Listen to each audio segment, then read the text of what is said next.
Good morning, my name is Beth Turner and my student number is 33151336, and this is my assignment 3 for EDN441, what kind of HASS teacher do I want to become?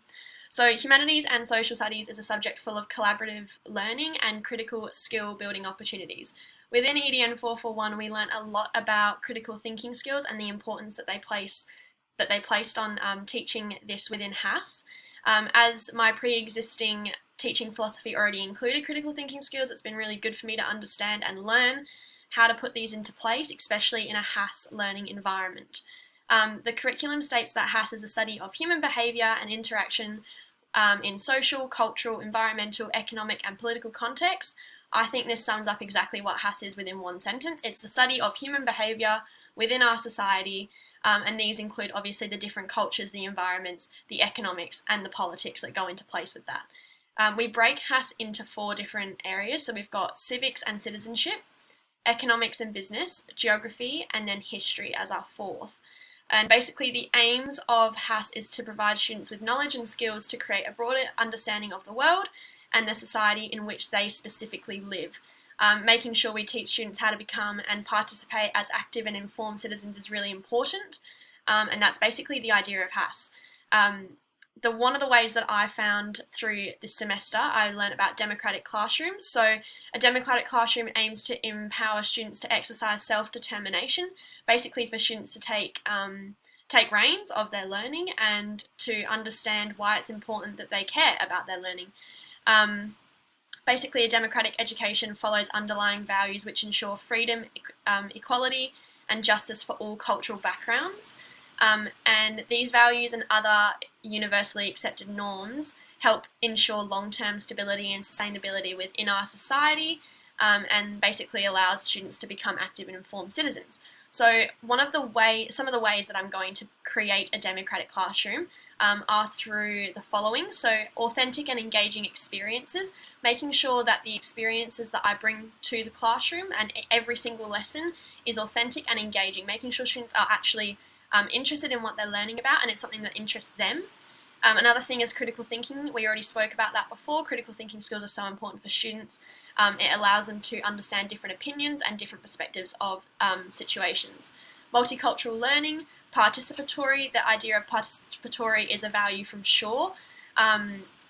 Shaw goes on a lot about how positive participatory, the value of participatory education can be so good for students, especially within HASS-related learning.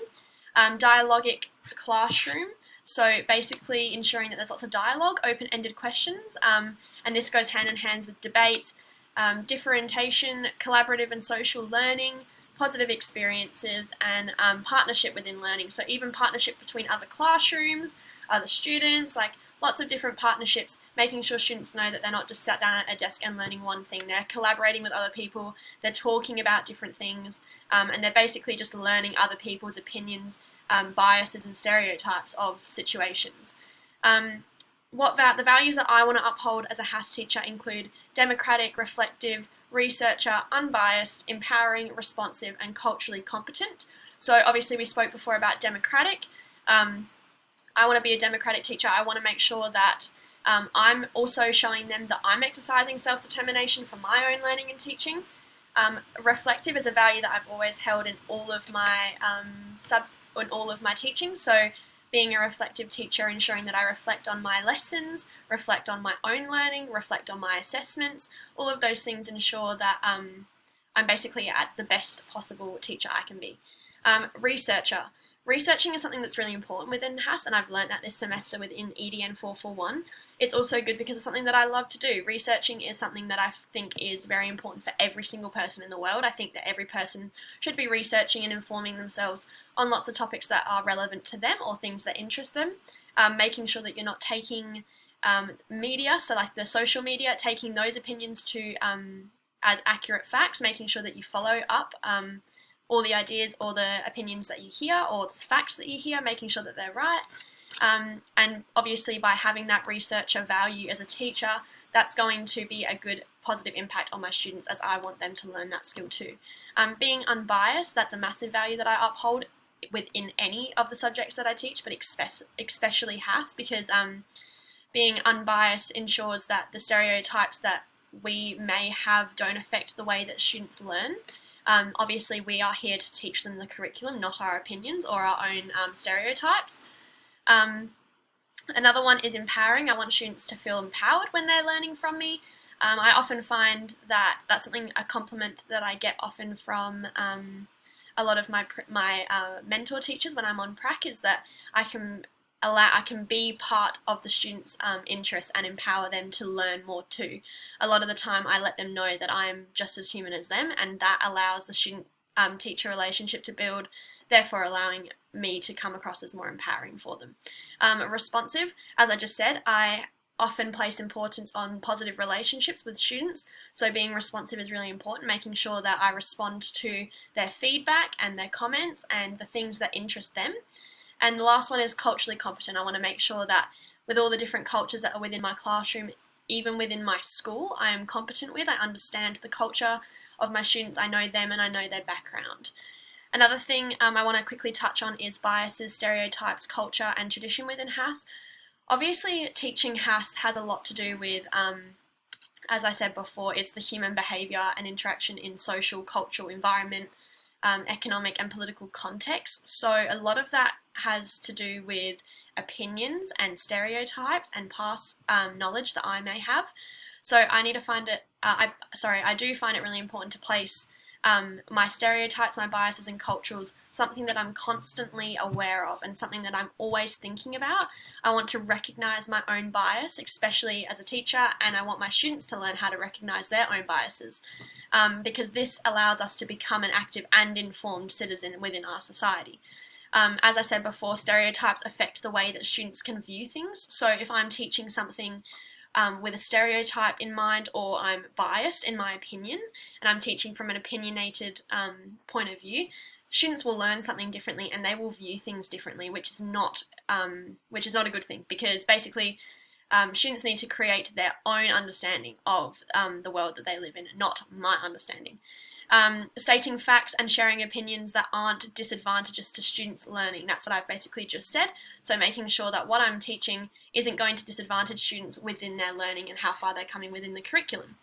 Understanding the cultures and traditions of each individual student and knowing them and their background. That is something that I find is probably one of my most important things in any subject that I teach, knowing my students very well and knowing the culture that they come from, especially their families' cultures. I will do this by reaching out to the parents of the students or speaking to them about where they come from and the culture that they have been brought up with, maybe in the past. And I'll also, to make sure that my biases, stereotypes are always being reassured, I'll make sure to research, and lots of professional learning experiences I'm sure will teach me with that. The type of HASS teacher that I want to become, as I said before, is to develop positive relationships. I think relationships is probably the key idea to teaching students. If you have no relationship with a student and you don't know where they come from or you don't know their culture, how are you going to teach them about the culture and the society that they live in now? They're not going to have any interest if you put no interest in them. I also want to make sure that my classroom is student-centered, so I want to make sure that students know that I am not an alpha standing at the front of the classroom banking information into them. I want them to have just as much say in what we're learning about as I do. The feeling of belongingness, so students feeling like they belong in my classroom, is really important. A lot of the time HASS can have some touchy or interesting subjects, may I say, that could have a lot of opinions or emotions related to them. So making sure students feel like they belong in my classroom is really important, because if they don't feel like that, they won't learn. And one of the last things I wanted to quickly touch on is all of this relation back to the importance of teaching resilience and social skills. As a pre-service teacher across the 4 years, I have always placed importance on resilience, teaching students resilience, and I find that HASS is a really good place to implement that a lot, because it's teaching students how to become an active and informed citizen while also teaching them resilience and social skills. They kind of go hand in hand.